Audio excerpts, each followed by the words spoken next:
दिल्ली में बीजेपी महिला मोर्चा के कार्यकर्ताओं ने केजरीवाल सरकार के शिक्षा मंडल के खिलाफ जोरदार प्रदर्शन किया। कुछ दिन पहले दिल्ली के शिक्षा विभाग के निदेशक का एक वीडियो वायरल हुआ था जिसमें वो सभी बच्चों को पास करने का भरोसा देते नजर आए थे, लेकिन उनके इसी बयान पर बीजेपी ने केजरीवाल सरकार को घेरना शुरू कर दिया। बीजेपी महिला मोर्चा की कार्यकर्ता शिक्षा मंत्री मनीष सिसोदिया के घर का घेराव करने पहुंच गई।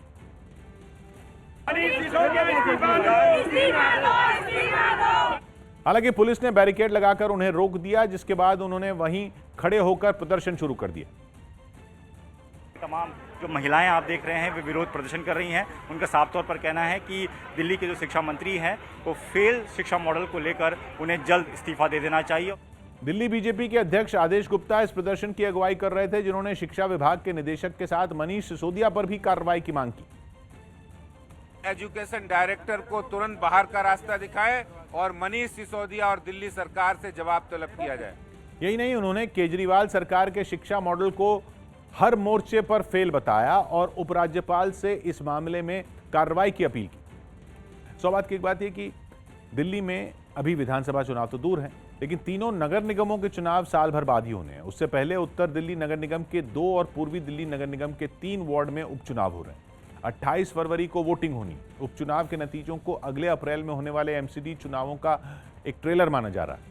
दिल्ली में पिछले 8 साल से किसी भी चुनाव में टक्कर बीजेपी और आम आदमी पार्टी के बीच ही होती रही है। दिल्ली के नगर निगमों में बीजेपी के सामने अपना दबदबा कायम रखने की चुनौती है, इसलिए पिछले कई महीनों से वो दिल्ली सरकार को बिजली, पानी, दवा, पढ़ाई के मुद्दे पर घेरने में जुटी। ये 4 मुद्दे ऐसे हैं जिन्हें केजरीवाल सरकार अपनी सबसे बड़ी कामयाबी बताती रही। कोरोना संकट में बीजेपी ने मौत के आंकड़े छिपाने का आरोप लगाकर हंगामा किया, फिर दिल्ली जल बोर्ड में भ्रष्टाचार का आरोप लगाकर हल्ला बोला। अब दिल्ली सरकार की शिक्षा व्यवस्था पर बीजेपी ने सवाल उठाया, जिसका मौका उसे दिल्ली के शिक्षा निदेशक के एक वायरल वीडियो से बैठे बिठाए मिल गया। पीएनबी घोटाले में भगोड़े नीरव मोदी को भारत लाने का रास्ता साफ हो गया, क्योंकि यूके की वेस्टमिंस्टर मैजिस्ट्रेट्स कोर्ट ने उसके प्रत्यर्पण को मंजूरी दे दी। न्यूज़ 18 के संजय सूरी की रिपोर्ट है कि यूके की वेस्टमिंस्टर मैजिस्ट्रेट्स कोर्ट के जज ने 2 टूक कहा कि भारत सरकार के नीरव मोदी के खिलाफ सारे आरोप सही हैं, उसे वहां कई सवालों के जवाब देने हैं, इसलिए नीरव मोदी को भारत प्रत्यर्पित किया जाना चाहिए। यही नहीं, अदालत ने इस बात को भी माना कि उसने इस मामले में गवाहों को डराया, धमकाया और सबूतों से छेड़छाड़ की। नीरव मोदी की तरफ से अदालत में दलील दी गई थी कि भारत की अदालत में उसे इंसाफ नहीं मिलेगा, जिसके बाद जज ने उनकी दलील को खारिज कर दिया और भारत की अदालतों की तारीफ की। यही नहीं, पीएनबी घोटाले में भगोड़े नीरव मोदी ने अपनी खराब मानसिक हालत का भी हवाला दिया और भारत की जेलों की बुराई की, लेकिन उसका यह दांव भी फेल हो गया और जज ने नीरव मोदी के लिए मुंबई की आर्थर रोड जेल को लंदन की जेल से बेहतर बताया। यहाँ लंदन में वेस्टमिंस्टर मैजिस्ट्रेट्स कोर्ट पर नीरव मोदी अपना केस पूरी तरह से हार चुके हैं और बुरी तरह से हार चुके हैं। मैजिस्ट्रेट ने कहा कि हर मुद्दे को लेकर भारत सरकार का कहना सही है। इस बीच भारत सरकार ने नीरव मोदी को वापस लाने की तैयारियां शुरू कर दी। विदेश मंत्रालय की ओर से जानकारी दी गई कि जल्द ही यूके की सरकार से संपर्क किया जाएगा। Magistrate Court has recommended Nirav Modi's extradition to the UK Home Secretary. The government of India would liaise with the UK authorities for his early extradition to India.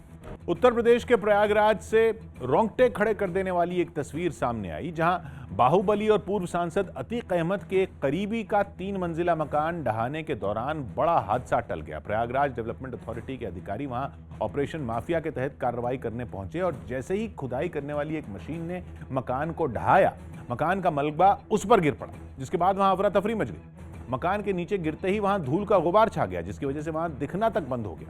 मौके पर मौजूद लोग घबरा गए और वो खुदाई करने वाली मशीन में बैठे ऑपरेटर के लिए जोर जोर से चिल्लाने लगे।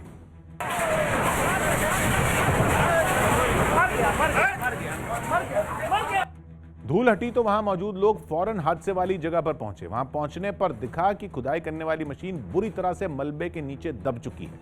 घटना की सूचना पर पुलिस भी वहां पहुंच गई। बताया गया कि वक्त रहते ऑपरेटर नीचे कूद गया था, जिससे उसकी जान बच गई। इससे पहले प्रयागराज डेवलपमेंट अथॉरिटी के अधिकारी पूरी तैयारी के साथ इस अवैध मकान को गिराने पहुंचे। इस काम में 2 खुदाई करने वाली मशीनें लाई गईं, जो बिना वक्त गंवाए शान से खड़े इस आलीशान मकान को ढहाने के काम में जुट गईं। पूर्णतया अवैध रूप से निर्मित है, इसमें कोई मानचित्र स्वीकृत नहीं है। बताया गया कि इस कार्रवाई के दौरान हुए हादसे में आसपास के कई दूसरे मकानों को भी नुकसान पहुंचा। सौभाग्य की बात यह कि यूपी में बाहुबलियों और भूमाफिया के खिलाफ पिछले साल जुलाई से ही अभियान चलाया जा रहा है। इसके तहत अकेले प्रयागराज में ही अब तक 4 दर्जन इमारतें ध्वस्त की जा चुकी हैं, जिन्हें या तो बिना नक्शा पास कराए बनाया गया था या फिर सरकारी या निजी जमीनों पर जबरन कब्जा कर लिया गया। इस अभियान में पुलिस प्रशासन को 2 तरह की चुनौती झेलनी पड़ रही है। अवैध इमारतों के मालिकों के बवाल करने की आशंका रहती है, इसलिए मकान तोड़ने के लिए भारी पुलिस बल की व्यवस्था करनी पड़ती है। फिर ये चिंता भी रहती है कि बदमाश ऐन मौके पर अदालत से स्टे ऑर्डर ले आए तो सारी तैयारी बेकार चली जाएगी। बताया गया कि अभी जिस आदमी का मकान तोड़ा गया वो प्रॉपर्टी डीलर भी है। प्रशासन उसको बचाव का मौका नहीं देना चाहता था, इसीलिए जल्द से जल्द बिल्डिंग तोड़ने के चक्कर में यह हादसा हो गया। केंद्र सरकार ने सोशल मीडिया और ओटीटी प्लेटफॉर्म के लिए नियम तय करते हुए दिशा निर्देश जारी कर दिए। न्यूज़ 18 के विक्रांत यादव की रिपोर्ट है कि नए दिशा निर्देश लागू होने के बाद सोशल मीडिया से किसी भी आपत्तिजनक पोस्ट को 24 घंटे के अंदर हटाना होगा और सभी सोशल मीडिया प्लेटफॉर्म को भारत में अपने अधिकारियों की तैनाती करनी होगी, जो शिकायतों को दर्ज करने और उन पर कार्रवाई करने का काम करेंगे। इसके अलावा हर महीने कितनी शिकायतों पर एक्शन लिया गया, इसकी जानकारी भी देनी होगी। किसी भी अफवाह या गलत कंटेंट के बारे में यह भी बताना होगा कि सबसे पहले उसे किसने पोस्ट किया, ताकि भारतीय कानून के तहत उस शख्स पर कार्रवाई हो सके। सोशल मीडिया के अलावा ओटीटी प्लेटफॉर्म की भी 3 स्तरों पर निगरानी होगी और भाषा, सीन और उसमें हिंसा के आधार पर अलग अलग कैटेगरी बनाई जाएंगी। सरकार के इस कदम से सोशल मीडिया पर अफवाह और फेक न्यूज़ फैलाने वालों पर लगाम लगने की उम्मीद है। केंद्र सरकार की तरफ से जारी किए गए दिशा निर्देश 3 महीने के अंदर लागू कर दिए जाएंगे। सरकार के मुताबिक अब सोशल मीडिया पर अफवाहें फैलाने वाले रचनाकारों की पहचान हो सकेगी। साथ ही ओटीटी प्लेटफॉर्म पर भी आपत्तिजनक कंटेंट नहीं दिखाया जा सकेगा। राजस्थान के सीकर से चौंका देने वाली एक तस्वीर सामने आई, जिसमें पेड़ काटने के विवाद में एक आदमी ने एक दंपति पर हमला कर दिया। बताया गया कि आरोपी अपने 2 साथियों के साथ राज्य में खेजड़ी नाम से मशहूर पेड़ को काटने वहां पहुंचा था, जिसका पति पत्नी ने विरोध किया। वहां के लोग इस पेड़ को तुलसी की तरह पूजते हैं और यही वजह रही कि उन्होंने इन लोगों को पेड़ काटने से रोका तो सफेद शर्ट पहना आदमी उन तक दौड़कर पहुंचा और पति पर कुल्हाड़ी से हमला करने के बाद उसने उसकी पत्नी को भी नहीं बख्शा। इस हमले में दोनों को मामूली चोटें आईं, लेकिन इतने के बाद भी उन्होंने उन लोगों को पेड़ काटने नहीं दिया। वो काफी देर तक उन लोगों से बहसबाजी करते रहे। सौभाग्य की बात है कि तपते रेगिस्तान वाले राजस्थान में पेड़ से ज्यादा कीमती लोगों के लिए कुछ भी नहीं है। खेजड़ी का पेड़, जिसे चमी भी कहा जाता है, उसके साथ लोगों की आस्था भी जुड़ी हुई। गर्मियों के मौसम में जब वहां घास तक सूख जाती है, तब भी खेजड़ी का पेड़ हरा भरा रहता है। इसीलिए राजस्थान के लोग इस पेड़ को प्रकृति का वरदान मानकर उसकी पूजा करते हैं। पर्यावरण और लोगों की आस्था से जुड़े इस पेड़ को काटना अपराध है। ये राजस्थान का राज्य वृक्ष भी है, लेकिन कुछ लोगों की लालची नजर अब इस पेड़ पर भी गड़ गई है। पेड़ काटने के लिए जो लोग किसी की जान लेने पर आमादा हो जाएं, उनको किसी कीमत पर बख्शा नहीं जाना चाहिए। ऐसे लोग कुदरत, इंसानियत और कानून सबके दुश्मन। महाराष्ट्र के वाशिम और सोलापुर के स्कूल में बच्चों के कोरोना पॉजिटिव मिलने से हड़कंप मच गया। न्यूज़ 18 के विवेक गुप्ता की रिपोर्ट है कि महाराष्ट्र के वाशिम के एक निजी स्कूल में 229 बच्चे कोरोना पॉजिटिव पाए गए। 5वीं से 8वीं तक के ये सभी बच्चे महाराष्ट्र के अलग अलग इलाकों के हैं, जो स्कूल के हॉस्टल में रह रहे थे। बड़ी तादाद में बच्चों के कोरोना की चपेट में आने के बाद फिलहाल स्कूल को ही क्वारंटीन सेंटर बना दिया गया है। इससे पहले वहां 27 जनवरी को स्कूल खोलने के निर्देश दिए गए थे, जिसके बाद ये सभी बच्चे 14 फरवरी को वहां पहुंच गए थे। इसी तरह सोलापुर के एक दिव्यांग स्कूल में भी 42 बच्चे और 8 टीचरों के कोरोना की चपेट में आने की खबर है। उत्तर प्रदेश के बाराबंकी में कृषि सुधार कानूनों के मुद्दे पर प्रदर्शन कर रहे कांग्रेस कार्यकर्ताओं की पुलिस से जोरदार झड़प हो गई। ये कार्यकर्ता वहां के डीएम को ज्ञापन सौंपने के लिए निकले थे, लेकिन दफ्तर के बाहर तैनात पुलिस ने उन्हें वहीं रोक दिया। इसके बाद तो कार्यकर्ता भड़क गए और उनकी पुलिस के साथ धक्का मुक्की शुरू हो गई।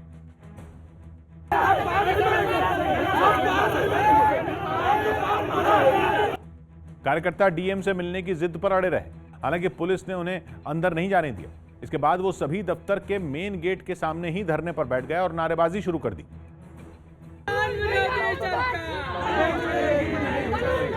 प्रदर्शनकारियों ने कृषि सुधार कानूनों के वापस नहीं होने तक प्रदर्शन जारी रखने की चेतावनी भी दी। जब तक के किसान के काले कानून वापस नहीं ले लेती सरकार, तब तक के आंदोलन जारी रहेगा। इससे पहले इन कार्यकर्ताओं ने केंद्र सरकार की नीतियों के विरोध में मार्च निकाला और फिर वहां से नारेबाजी करते हुए डीएम के दफ्तर पहुंच गए। सौभाग्य की बात है कि आंदोलन और बवाल दोनों को हम सब ने एक ही सिक्के के 2 पहलू जैसा मान लिया है। आंदोलन अगर शांति से हो तो आंदोलन कैसा? यही सोच राजनीतिक दलों के कार्यकर्ताओं को बवाल करने के लिए उकसाती है। पिछले 3 महीने से किसान आंदोलन के समर्थन में जितनी पार्टियों ने आंदोलन किया उनमें ज्यादातर शांति से निपट सकते थे, फिर भी बवाल हुए, जिन्हें देखकर यही लगा कि प्रदर्शनकारियों को बवाल करना ही था। बाराबंकी में भी ऐसा ही दिखा। किसान आंदोलन के समर्थन में कांग्रेस का पैदल मार्च शांति के साथ डीएम के दफ्तर तक पहुंच गया था। वहां आम लोग भी फरियाद लेकर जाते हैं, अधिकारियों और कर्मचारियों की आवाजाही भी होती है, इसीलिए पुलिस ने उन्हें गेट पर ही ज्ञापन देने को कहा। आंदोलन की मंजूरी देते समय प्रशासन ने यही शर्त रखी थी, ऐसा दावा भी पुलिस ने किया, लेकिन कांग्रेस के नेता मानने को ही तैयार नहीं हुए।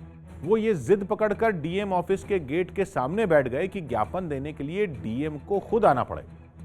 सीमा पर भारत के सख्त रुख का असर अब चीन के बाद पाकिस्तान पर भी पड़ने लगा है। पाकिस्तान दोनों देशों के बीच हुए सभी समझौतों का पालन करने के लिए राजी हो गया। न्यूज़ 18 के संदीप बोल की रिपोर्ट है कि भारत और पाकिस्तान के director general of military operations के बीच हॉटलाइन पर बात हुई, जिसमें दोनों देशों के बीच जारी तनाव और सीमा पर शांति बनाए रखने के मुद्दे पर काफी देर तक चर्चा हुई। इस बातचीत में पाकिस्तान की तरफ से भरोसा दिया गया कि अब उसकी ओर से सीज फायर नहीं तोड़ा जाएगा। साथ ही पाकिस्तान ने सभी समझौतों का सख्ती से पालन करने पर भी हामी भरी। यही नहीं, दोनों देशों के बीच इस बात पर भी सहमति बनी कि अगर कोई गलतफहमी पैदा होती है तो उसे हॉटलाइन या फ्लैग मीटिंग के जरिए दूर किया जाएगा। इन समझौतों से पहले पाकिस्तान लगातार भारतीय इलाकों में गोलीबारी कर रहा था। अगर सिर्फ पिछले साल की बात करें तो उसने 4700 से भी ज्यादा बार सीज फायर तोड़ा, लेकिन भारतीय सेना ने जिस तरीके से उसे मुंहतोड़ जवाब दिया उससे पाकिस्तान के होश उड़ गए और वो समझौतों पर सहमति के लिए राजी हो गया। यूपी के रायबरेली से हैरान कर देने वाली कुछ तस्वीरें सामने आई। वहां जमीन विवाद में दो पक्षों के बीच मारपीट हो गई। बताया गया कि जमीन बंटवारे के मुद्दे पर एक ही परिवार के कुछ लोग आपस में भिड़ गए, जिनके बीच विवाद इतना बढ़ गया कि नौबत मारपीट तक पहुंच गई।